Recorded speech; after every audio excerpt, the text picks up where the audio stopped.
दोस्तों एक सवाल अक्सर कभी न कभी आपके मन में जरूर आया होगा कि क्या पृथ्वी के आर पार हम कोई गड्ढा खोद सकते हैं। अगर उस गड्ढे को खोद भी दिया तो क्या उसके आर पार हम निकल सकते हैं। दोस्तों सबसे पहले हमें जरूरत पड़ती है उस जानकारी की जिसमें हमें पता चले कि आखिर हमारी पृथ्वी बनी कैसे है, क्योंकि बिना जानकारी के आप भी समझ नहीं पाएंगे कि क्या ऐसा होना पॉसिबल है या नहीं।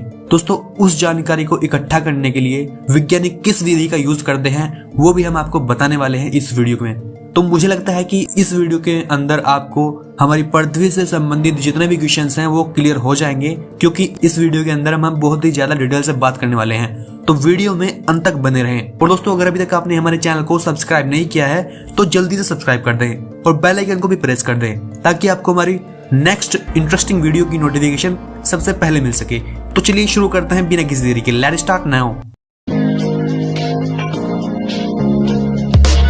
तो दोस्तों जैसा कि हमने अभी आपको शुरू में बताया कि इन सभी जानकारी के लिए हमें सबसे पहले जरूरत पड़ेगी अपनी पृथ्वी के बारे में जानने की। तो इसके लिए हम आपको बता दें कि पृथ्वी को जो है 3 हिस्सों में बांटा गया है। जिसका सबसे ऊपरी हिस्सा होता है दोस्तों उसको कहते हैं हम क्रस्ट यानी कि भूपरापर्टी। जो उसकी ऊपरी सतह होती है उसको भूपरिपर्टी कहते हैं। इसके बाद दोस्तों जो दूसरी लेयर आती है वो आती है मेंटल की, जिसको हिंदी में आवरण भी बोला जाता है, जो बीच की लेयर होती है। इसके बाद दोस्तों जो तीसरी लेयर आती है उसको बोलते हैं हम कोर। जो हमारी पृथ्वी का केंद्र है उसको हम कोर बोलते हैं और हिंदी में इसको केंद्रीय भाग भी बोला जाता है। तो सबसे पहले हम जानेंगे भूपरापर्टी यानी कि क्रस्ट के बारे में। दोस्तों अगर क्रस्ट की बात की जाए तो अगर हम पृथ्वी की सतह से नीचे की तरफ जाते हैं जो इसकी गहराई है वो लगभग 33 किलोमीटर तक की है। और दोस्तों ये पूरा का पूरा क्षेत्र जो बना हुआ है वो बेसाल्ट चट्टानों से बना है। और जो बेसाल्ट चट्टानें दोस्तों बनती हैं वो बनती हैं दोस्तों तरल लावा के ठंडे होने से। आई होप दोस्तों इसके बारे में आप अच्छे से जान चुके होंगे कि ये कैसे बनती है और इसकी कितनी लंबाई है। इस क्रस्ट के भी दोस्तों 2 भाग होते हैं। जो पहला भाग होता है वो शियाल होता है और जो दूसरा भाग होता है उसको सीमा कहते हैं। जो शियाल एरिया होता है वो सिलिकॉन और एल्यूमिनियम से बना होता है और जो सीमा एरिया होता है वो सिलिकॉन और मैग्नीशियम से बना होता है। दोस्तों इस भाग का जो घनत्व होता है वो 2.7 ग्राम होता है। और अगर हम पृथ्वी की बात करें तो पृथ्वी का टोटल घनत्व जो है वो 5.5 ग्राम होता है। ये जो क्रस्ट होता है ये पृथ्वी के कुल आयतन का 0.5% भाग घेरे हुए है। इसके बाद जो दूसरी लेयर आती है हमारी, जिसको हम मेंटल कहते हैं इंग्लिश में और हिंदी में इसको आवरण बोला जाता है। इसकी जो गहराई है दोस्तों ऊपर से नीचे की तरफ, यानी कि अगर हम बात करें क्रस्ट के जो निचले भाग से इसकी जो अंदर की तरफ केंद्र की तरफ गहराई है वो है 2900 किलोमीटर यानी कि 2900 किलोमीटर। ये एरिया जो है बेसाल्ट पत्थरों के समूह की चट्टानों से बना हुआ है। इसका औसत घनत्व 3.5 ग्राम होता है। और दोस्तों यह पृथ्वी के कुल आयतन का 83% पार्ट घेरे हुए है। अगर इसके अंदर हम टेम्परेचर की बात करें तो इसके अंदर टेम्परेचर 1000 डिग्री सेल्सियस से 3700 डिग्री सेल्सियस तक जाता है। इसमें जो क्रस्ट की तरफ इसकी बाउंड्री होती है उसकी तरफ लगभग 1000 डिग्री सेल्सियस रहता है और जो इसकी नीचे जो कोर की तरफ इसकी जो बाउंड्री है वहाँ पर 3700 डिग्री सेल्सियस के आसपास इसका होता है। और अगर हम इसके टेम्परेचर के बढ़ने की बात करें तो अगर आप ऊपर से नीचे की तरफ जाते हैं दोस्तों तो इसमें 25 डिग्री सेल्सियस पर किलोमीटर के हिसाब से टेम्परेचर इंक्रीज होता है। और जैसा कि हमने अभी आपको बताया कि इसकी जो गहराई है वो लगभग 2900 किलोमीटर है। तो दोस्तों इसको भी 4 पार्ट में बांटा गया है। वो 4 पार्ट कौन से हैं उसके बारे में हम डिटेल से बात करें तो मैं आपको मोटा मोटा बता देता हूँ इसके बारे में। इसके जो 4 पार्ट होते हैं उनमें सबसे पहला पार्ट होता है अपर मेंटल का। इसकी लंबाई दोस्तों लगभग होती है 410 किलोमीटर। इसके बाद जो दूसरी लेयर होती है मेंटल की वो होती है ट्रांजिशन जोन। इसकी जो लंबाई होती है नीचे गहराई की तरफ वो होती है 660 किलोमीटर।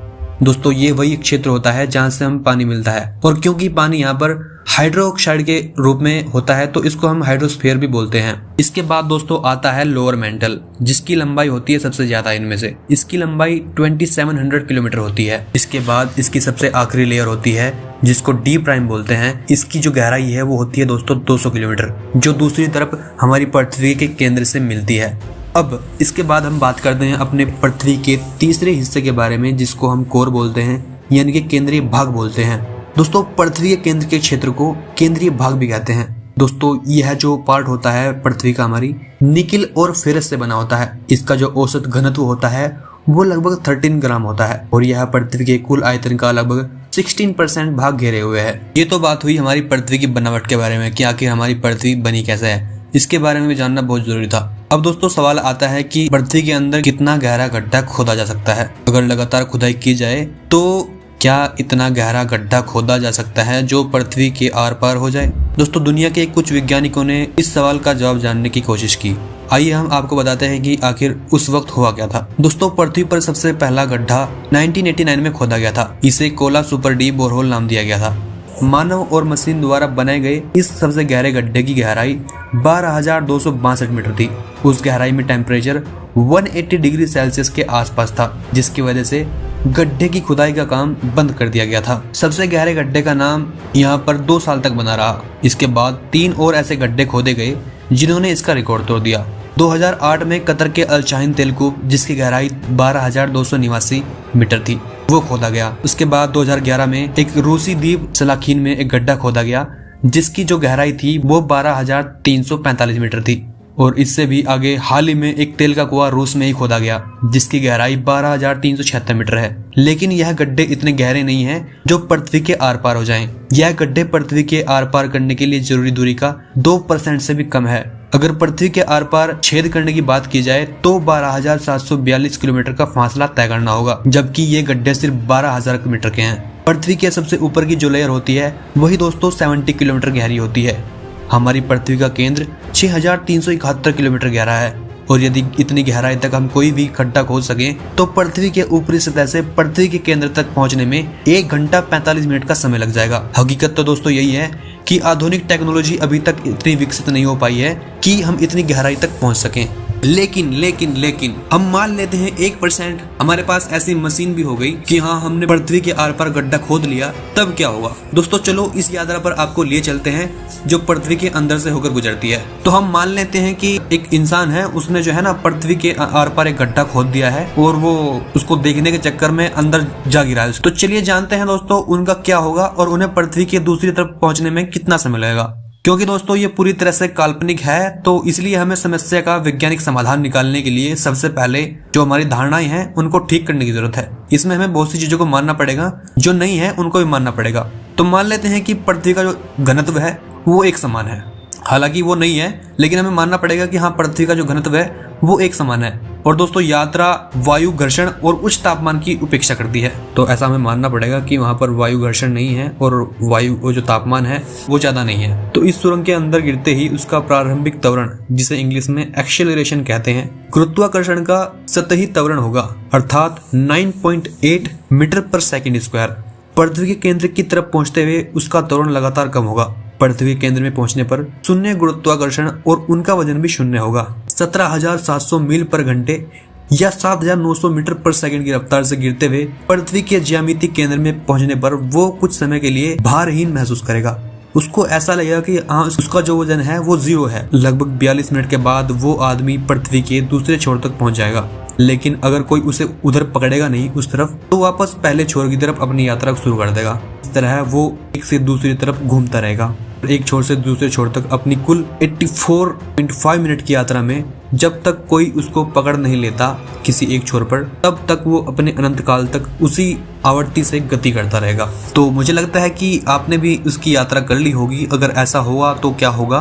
तो ये होगा नहीं, लेकिन कल्पना कर सकते हैं आप इस चीज की। ये हकीकत में नहीं हो सकता, not possible, this is not possible, क्योंकि ऐसा कोई अभी तक मशीन ही नहीं बनी है जो हमारी पृथ्वी के आर पार गड्ढा खोद सके।